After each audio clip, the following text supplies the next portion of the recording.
Yeah, I think you covered quite lots of valid points, and I think it's interesting that COVID actually made it more. It makes digital skills a bit more appealing. So before COVID, a lot of people never imagined, for example, that they could work from home. Most of them would Yeah, are used to the traditional way of doing things, yeah. going to work and stuff. But right now, 85% of the workforce are actually working from home. So yeah, so a couple of things like that has made it realize that look, the world actually is a lot more of a global village than we actually thought it was.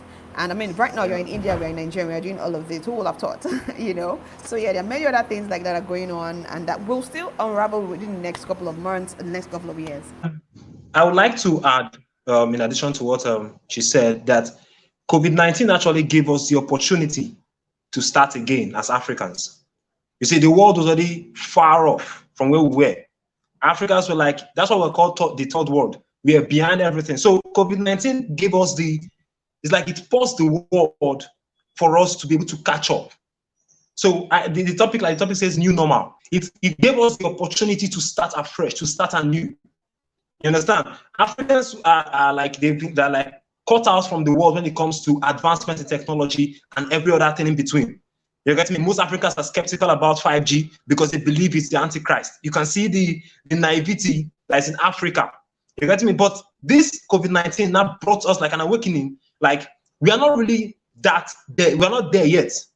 You understand? So this gave us the opportunity to catch up, and I'm really glad that we are taking the opportunity as it presents itself.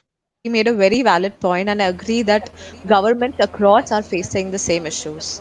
Let's take a minute and hear from Pardibi if you have some views on the effect of business, uh, effects on the business because of this pandemic. And so two ways. There's a good way and there's a bad way. For people that were already positioned for digital, people that already had an ad budget, they were doing SEO, they had blogs, they had some form of online presence. It was easy for them to just plug in, increase their ad budget, improve their visibility, and actually affected their business positively. On the flip side, for those that were very analog, the ones that were never in tune with the whole digital thing, most of them are actually having lots of issues because it's not easy to just start and then pick up when it comes to digital marketing. It's not easy to start and build visibility, build trust, and get making sales all at once. So it takes a bit of time. There's something called the customer's journey, on the buying life cycle and stuff.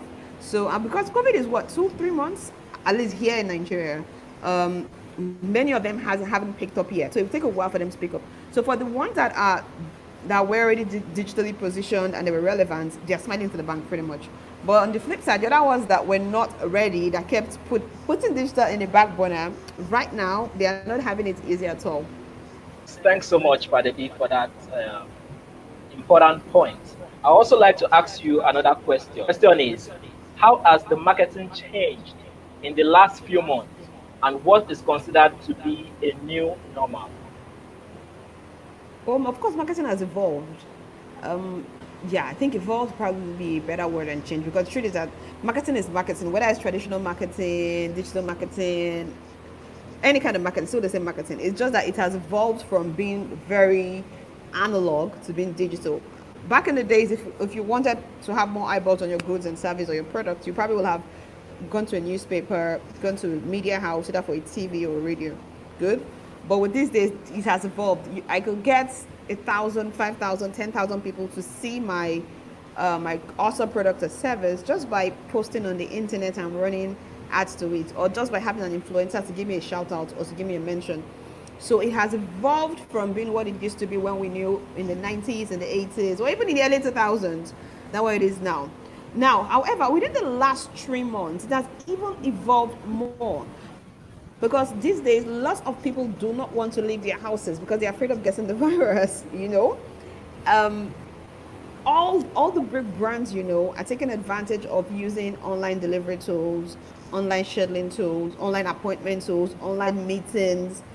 Most CEOs hasn't stepped their foot in their office within the last, what, 2 to 3 months. Why? Because they're afraid of having the COVID-19.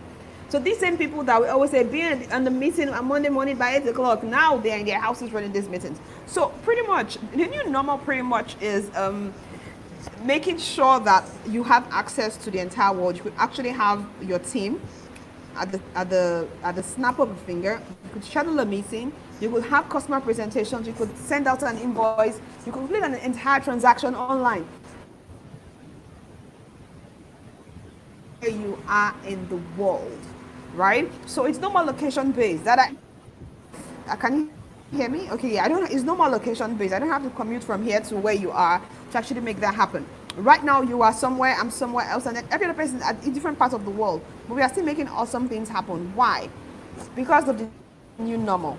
So, and the earlier people adopt and accept that it's here to stay, the better. Thank you very much, Valerie.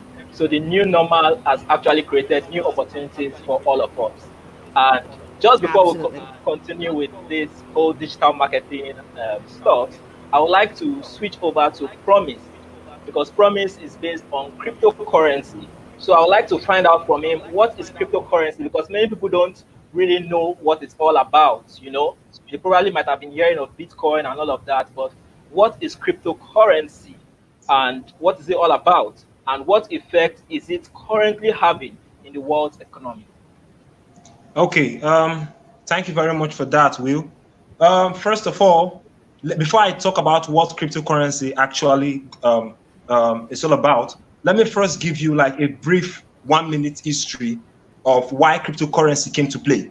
Now, in 2008 financial crisis, when the world went into kind of a financial depression, people were devastated all over the world. People were devastated because of the global meltdown in 2008. Now, due to this, people began to blame banks for not handling their money properly and thereby losing their money for them. So in 2009, the group of people came together and said that how can we create a system that is void of the government?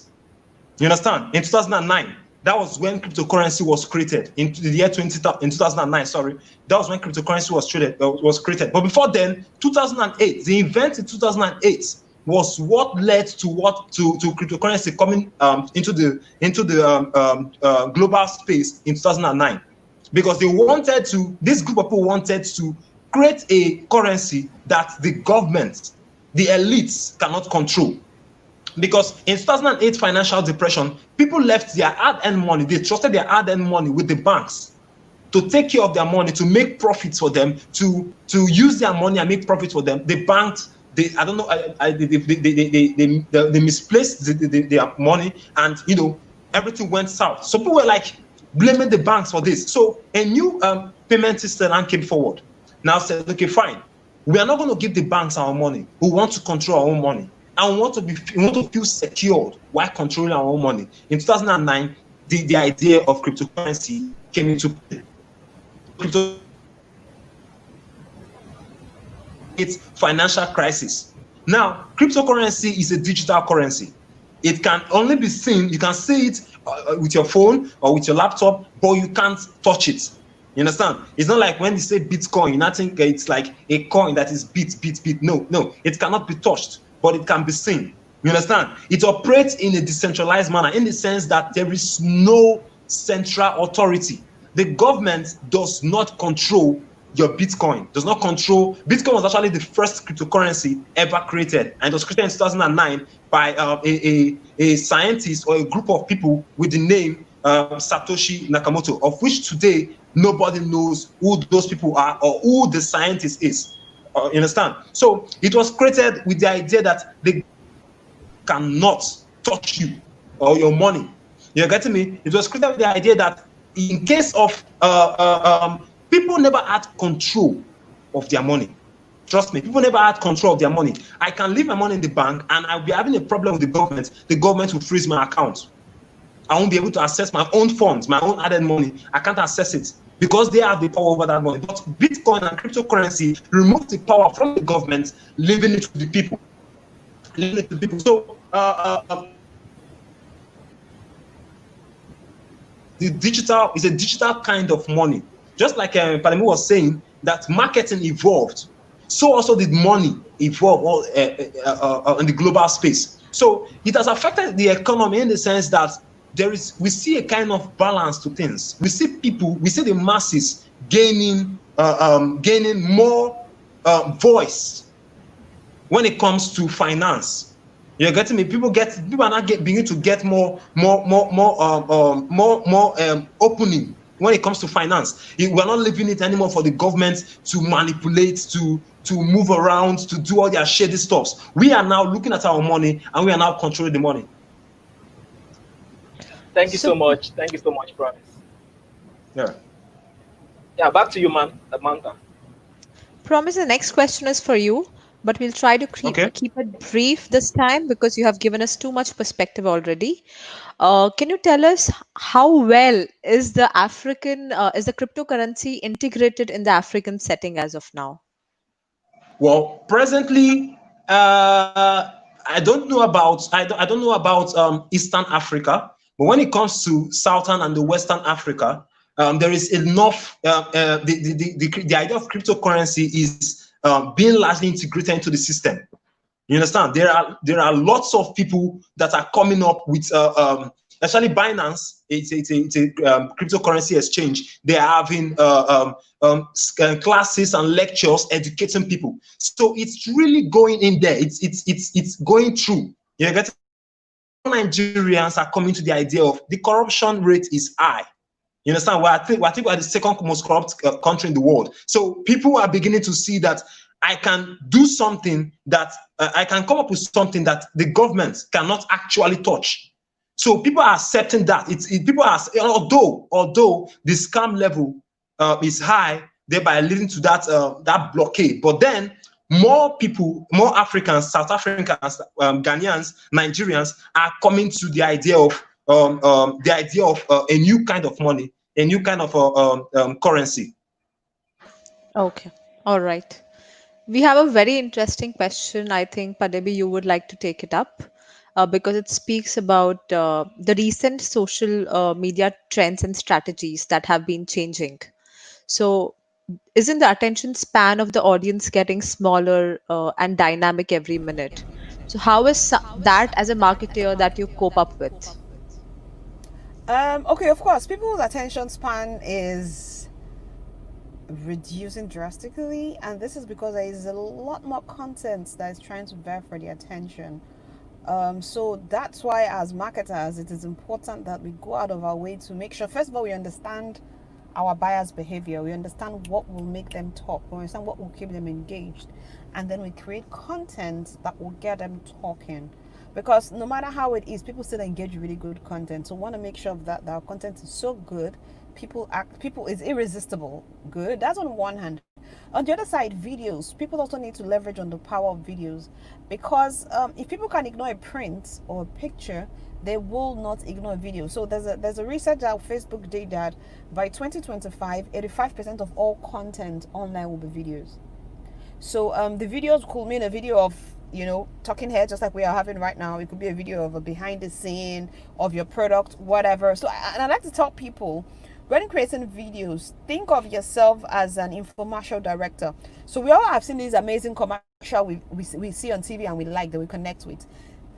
Think of your product as that product, and then think of yourself as the person shooting and directing the video. So think, you need to write a script, you need to get props, you need to have a behind the scene. If you need actors and actresses, everything you need to make sure that commercial you're shooting grabs the attention and holds the attention, because people's attention span is 3 to 5 seconds. So if you don't grab the attention within the first 3 to 5 seconds and they move on, they are not coming back. So the first 3 to 5 seconds is very, very crucial in grabbing people's attention and keeping it.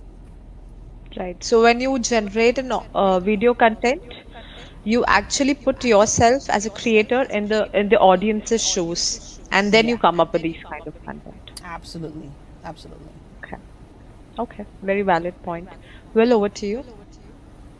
Okay, I think I have one more question for Promise, still related to this cryptocurrency evolution of money thing. Yeah. So the question is that you actually said some things, some challenges that we Nigerians are facing, but I want you to be critical as to what these challenges are. Are there challenges that hinders the majority from keying into this evolution of money, into this cryptocurrency or Bitcoin? and what can be done to crop these challenges locally? Okay, thank you, Will, for that question. Now, one major challenge, so that I won't beat around the bush, one major challenge to that is hindering the majority of people from keying into this new kind of money is illiteracy. Like, I just want to be blunt, it's illiteracy, or I'll say lack of education.